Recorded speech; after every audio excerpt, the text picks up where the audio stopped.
During Ruan Mei's introduction in the Honkai Star Rail story, during Ruan Mei's introduction in the Honkai Star Rail story, if you weren't too busy staring at her like I was, you'll notice that there are a few moments where a cake is mentioned. First, the Trailblazer will mention that there's cake on Ruan Mei's mouth, and secondly, Ruan Mei will offer the Trailblazer some cake, and it will be laced with a drug that prevents the Trailblazer from talking about Ruan Mei. Well, if you go exploring in the restricted area of the space station, you'll find a document with the recipe for Ruan Mei's Plum-Scented soybean cake. Now, if you look at the directions, they are quite intense.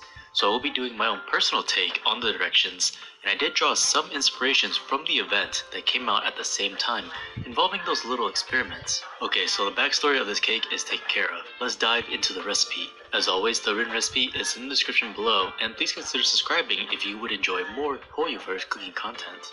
To begin, let's actually focus on the filling. I started with a mung bean paste because I thought I could incorporate some blossom powder in. Boil the mung beans for 10 minutes until they are completely soft. Strain and mash with a spoon.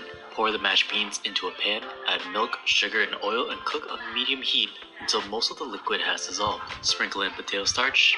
In here, I attempted to add in the blossom powder, but it didn't really incorporate like I hoped. Continue to mix until a paste has formed. Wrap the paste and let it cool to room temperature. You can make this a day ahead and leave in the fridge as well. An alternative to this, if you would like a sweeter cake, would use red bean paste. The reason why I didn't choose red bean paste in the first place is because I wanted to try to incorporate the powder to make it closer to a pink or purplish color, right? But we didn't really get that, so red bean paste will work here if you want a sweeter cake. Moving on to the dough, I'm using roasted soybean flour. This is to simulate the part of the recipe where she grinds soybeans and fries the dough.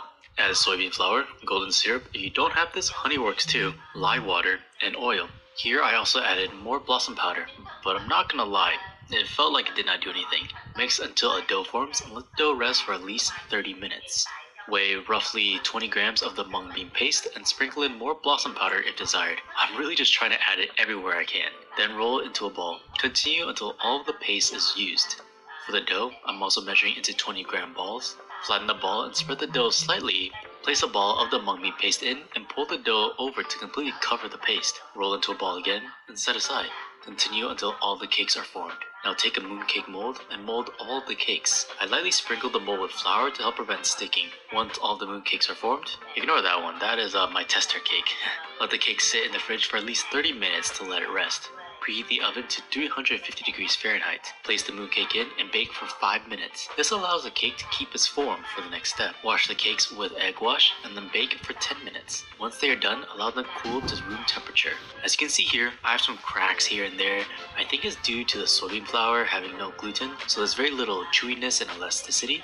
Or it could just be me messing up somewhere. Sprinkle blossom powder all over the cakes and lightly press to allow the mooncake's design to come through. If you want sweeter cakes, you could combine the blossom powder with powdered sugar for some extra sweetness. Allow the cakes to rest overnight and enjoy them the next day. And that completes my personal take on Ruan Mei's soybean cake. I'm not entirely sure if I did it justice, but regardless, I think the cake tastes delicious, and it does match the description. Mouth-watering aroma with a lingering taste. The roasted flavor from the soybean flour really comes through in an umami sense, and you get that floral note from all the blossom powder I tried to incorporate. Let me know your thoughts, and if you enjoyed, please subscribe and like. Thanks for watching, and I'll see you on the next one.